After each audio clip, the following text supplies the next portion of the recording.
Shalom, peuple de Dieu, bonjour, bonsoir. Prophète Daniel Bokam, c'est moi. J'espère que tu vas bien. De là où tu regardes cet enseignement, que la grâce de Dieu soit ton partage, que le Saint-Esprit te fortifie, en dépit de toutes les frustrations, qu'il soit ton partage qui te relève et qu'il te donne l'assurance en tout lieu. Aujourd'hui, je voudrais te rassurer par les Saintes Écritures que Dieu veille sur toutes choses, que Dieu veille sur ses enfants et que Dieu est le maître incontesté de la création.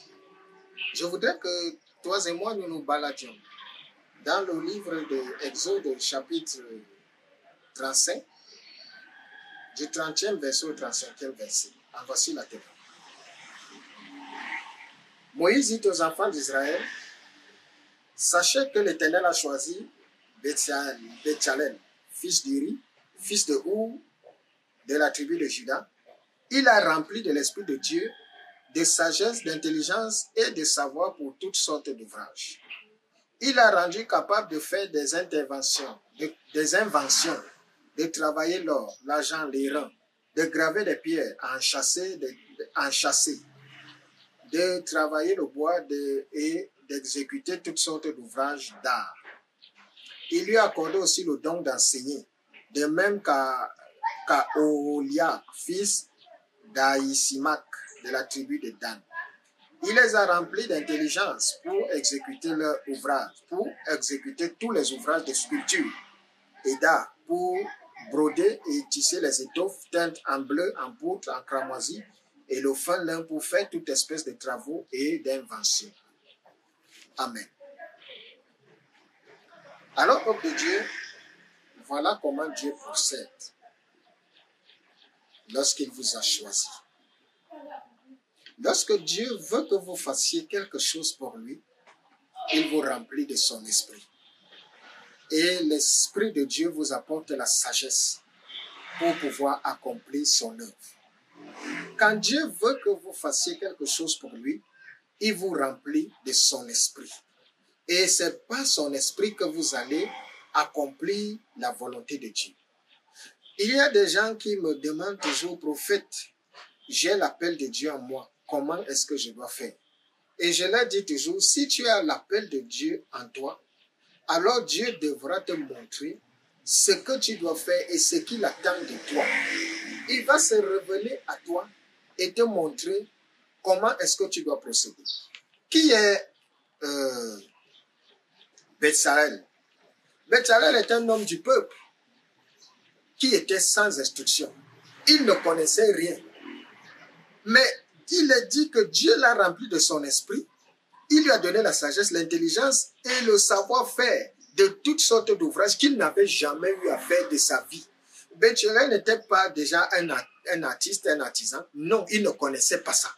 Mais une fois que l'Esprit de Dieu est entré à lui, il l'a rendu capable de faire des inventions. Il était déjà en mesure de polir et de sculpter de l'or, de polir l'argent, les reins, de graver des pierres, d'enchâsser le bois, d'exécuter toutes sortes d'ouvrages d'art par l'Esprit de Dieu. Parce que tu dois comprendre que Dieu, ce n'est pas le hasard. Dieu n'a pas besoin de tes compétences pour travailler avec toi. Dieu utilise ses compétences pour te rendre capable. Alors, lorsque la main de Dieu est sur toi, tu n'as pas à t'inquiéter de comment est-ce que tu vas faire. Des fois, c'est même la précipitation qui est le partage des uns. Si tu as l'appel de Dieu en toi, ne te précipite pas. Laisse. Le moment venu, lui seul te dira comment faire. Le moment venu, s'il veut que tu ailles vers quelqu'un, il te guidera vers la personne. Il ira aussi, il dira à la personne, voilà, il y a mon serviteur et il permettra que cette rencontre soit effective et il vous connectera. L'œuvre de Dieu, je ne cesse de vous dire, ce n'est pas le hasard. On parle d'esprit de Dieu. Ça veut dire que c'est l'esprit supérieur. Aujourd'hui, le Saint-Esprit nous rend capables de faire des exploits. C'est pour dire que quand Dieu est avec toi, vous allez voir quelqu'un qui n'a jamais piloté l'avion, qui n'a pas été dans une école de formation pour les pilotes. Mais vous le mettez et il vous décolle un avion. Avec quoi est-ce qu'il va faire décoller cet avion alors qu'il n'a jamais été à l'école? Avec l'Esprit de Dieu. Il y a des gens aujourd'hui qui ont une capacité, qui ont appris à conduire des voitures, mais qui ne sont jamais allés dans une auto-école. Vous pensez qu'ils sont des meilleurs chauffeurs par rapport à ceux qui sont allés à l'auto-école. Pourquoi? Parce que avec l'Esprit de Dieu, tout est possible. Donc, quand l'Esprit de Dieu est en toi, tu n'as pas besoin de chercher ou de forcer comment est-ce que je vais faire, parce que l'Esprit de Dieu, le Saint-Esprit, doit t'enseigner toutes choses. Le Saint-Esprit doit te révéler et te guider. Le Saint-Esprit doit t'accompagner. Parce que si Dieu veut que tu fasses quelque chose pour lui, ce n'est pas toi qui dois faire ça, c'est lui. Alors, il doit te montrer ce qu'il veut que tu fasses. Il doit te donner la sagesse nécessaire. Il doit te donner la puissance nécessaire. Il doit te donner les moyens et les mesures d'accompagnement pour faire éclater sa gloire. Donc, c'est une démonstration certaine pour pouvoir dire que ce n'est pas le hasard. L'œuvre de Dieu, nous ne sommes pas dans l'œuvre de Dieu où Dieu n'est pas le hasard. Quand Dieu établit quelque part, c'est lui qui fait toutes choses. Et quand il fait toutes choses, il doit nous remplir de sa présence. Il doit nous remplir de sa sagesse. Il doit nous remplir de son amour. Alors arrête de te poser des questions.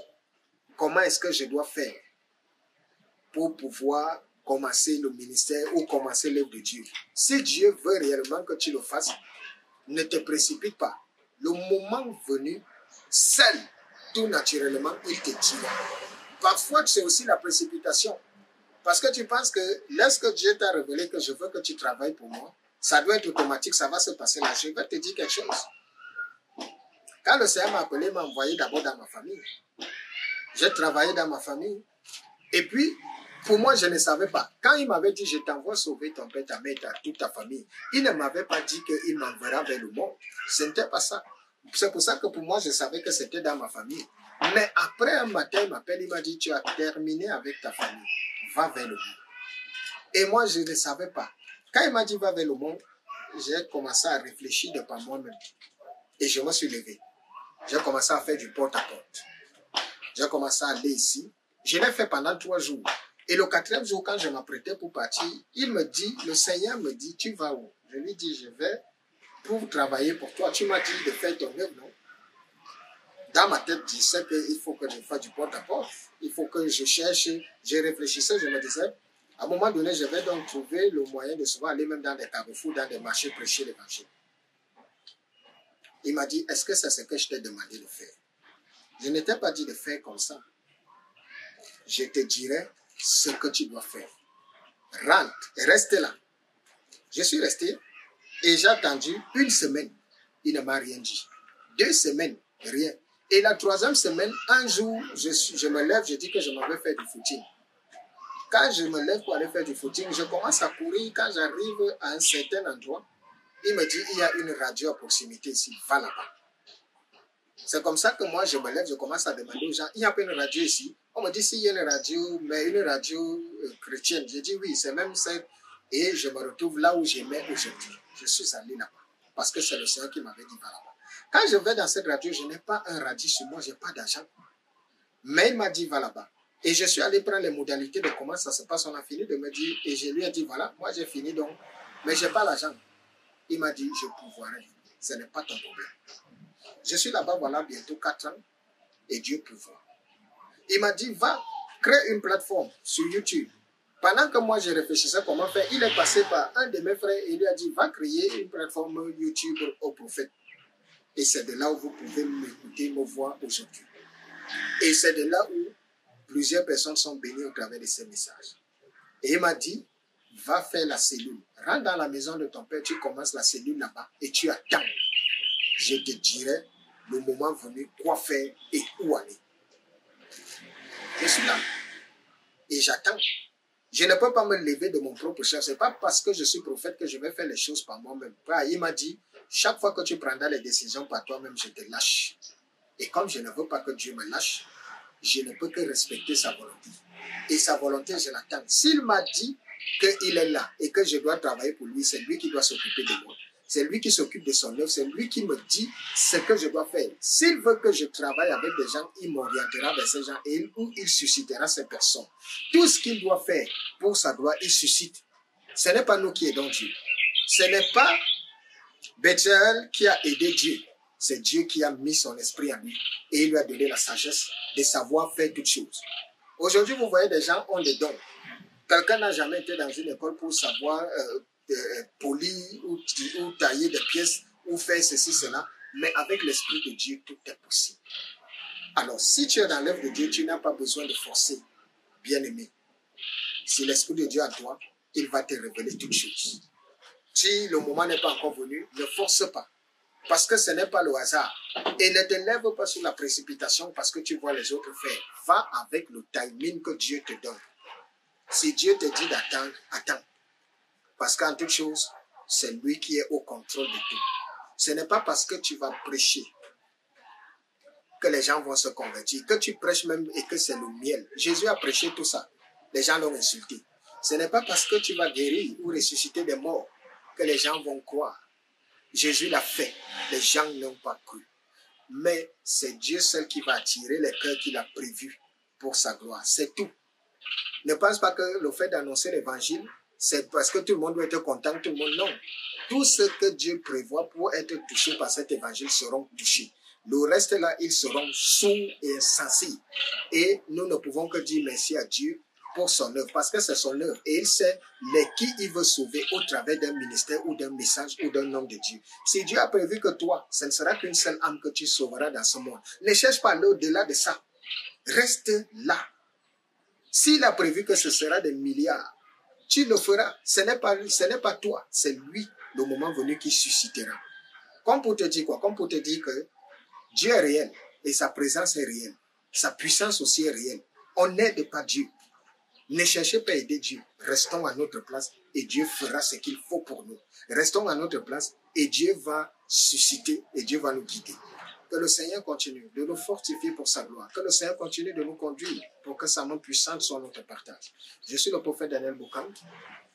Je ne peux que dire merci à Dieu pour toutes choses. Un soldat de Christ, tant sous la pluie, tant sous le soleil, les intempéries ne pourront pas me retenir. Car je dis toujours à Dieu, à mon Seigneur Jésus, tant que tu te révèles, peu importe là où tu m'envoies, je suis ton homme. Que tu m'envoies n'importe où, je sais déjà que si tu t'es déjà manifesté, alors je suis en sécurité. Parce que je n'ai rien à prouver au monde entier. Mais c'est toi qui dois leur prouver que je suis ton serviteur. Je ne peux les convaincre, mais toi, tu es Dieu. Alors que ta volonté soit faite. Que le Seigneur te bénisse, que sa grâce soit notre partage. Maintenant pour les siècles. Aujourd'hui, je suis venu te parler en te disant, Dieu est réel. Et Dieu est au contrôle de toutes choses. Cette œuvre-là, ce n'est pas le fait du hasard. Cette œuvre-là, c'est la réalité. Et Dieu se manifeste. Sois béni abondamment, maintenant pour les siècles des siècles. Amen.